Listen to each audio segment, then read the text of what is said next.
तेज हवा चल रही थी और आसमान पे बादल इतने घने थे कि चांद भी नहीं दिख रहा था। एक पुरानी गली के कोने में एक घर था, पुराना, टूटा फूटा और हमेशा अंधेरे में डूबा हुआ।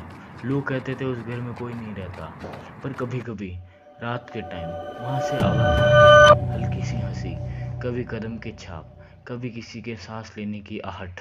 रिया नाम की एक कॉलेज स्टूडेंट थी। एक रात रिया ने डिसाइड किया कि वो उस घर के अंदर जाएगी। कॉलेज के दोस्तों ने उसे डर दिया और कहा, बस 10 मिनट अंदर रह जा, वीडियो बना ले और आ जा, प्रूफ मिल गया तो हम मान लेंगे कि तू सबसे डेयरिंग है। रिया हंसी, पर अंदर से थोड़ा घबरा भी गई। पर चैलेंज तो चैलेंज होता है। घर के गेट पे जाके उसने टॉर्च निकाली। गेट खोलते ही एक पुरानी सी चीख जैसी आवाज़ हुई। हवा और तेज चलने लगी। उसने टॉर्च ऑन की और धीरे धीरे कदम आगे रखे और वो अंदर गई। रिया घर के अंदर गई और उसने अजीब सी आवाज़ें नोटिस की, जैसे हंसी। घर के अंदर सब धूल से भरा हुआ था। दीवार पे पुरानी तस्वीरें लटकी थी, कुछ आदमी, कुछ औरतें, सब। रिया ने कैमरा ऑन किया और बोला, मैं अंदर आ गई हूँ, देखते हैं क्या होता है। पहला कमरा खाली था, कुछ भी नहीं था उसके अंदर। दूसरा कमरा थोड़ा अजीब था। वहाँ एक कुर्सी थी और उसके पास एक पुरानी डायरी। उसने डायरी उठाई। पहला पेज लिखा था, जो भी इस घर में आता है वो कभी अकेला नहीं रहता। रिया हंसी, ड्रामा लिखा है किसी ने। पर उसके पीछे से आवाज़ आई कि वो सच नहीं लगता। रिया ने तुरंत पीछे देखा, वहाँ कोई भी नहीं था, सिर्फ हवा चल रही थी।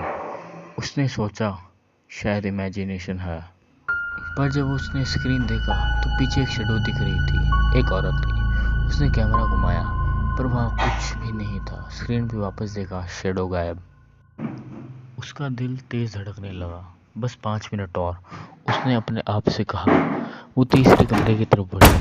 कमरा बंद था। उसने दरवाज़ा धक्का मार के खोला। अंदर एक रॉकिंग चेयर थी जो अपने आप पे हिल रही थी। उसके पास एक बच्चे का खिलौना पड़ा था, एक छोटी सी गुड़िया जिसकी एक आंख टूटी हुई थी। रिया ने टॉर्च उस गुड़िया पे डाली। उसका चेहरा धीरे धीरे कैमरे में आया और तब उसने देखा गुड़िया के चेहरे पे वही मुस्कान थी जो तस्वीरों में थी, बिल्कुल वही। उसने कैमरा नीचे किया और पीछे से आवाज़ आई, खेलना है। रिया चिल्लाई और भागने लगी इधर उधर। वो वापस गेट की तरफ गई पर घर का दरवाज़ा बंद था। उसने जोर से खोला पर वो हिल ही नहीं रहा था। उसने अपना फ़ोन निकाला पर फ़ोन में सिग्नल ही नहीं आ रहा था। उसने कैमरा उठाया और बोला, कोई है यहाँ कोई। उससे पहले कैमरा बंद हो गया। अगले दिन सुबह पुलिस आई क्योंकि रिया के दोस्तों ने कंप्लेंट की थी कि वो कल रात को घर नहीं आ पाई। घर वैसा ही था, बस उसमें एक और चीज़ हो गई। एक लड़की की तस्वीर लटकी थी जिसके हाथ में कैमरा था।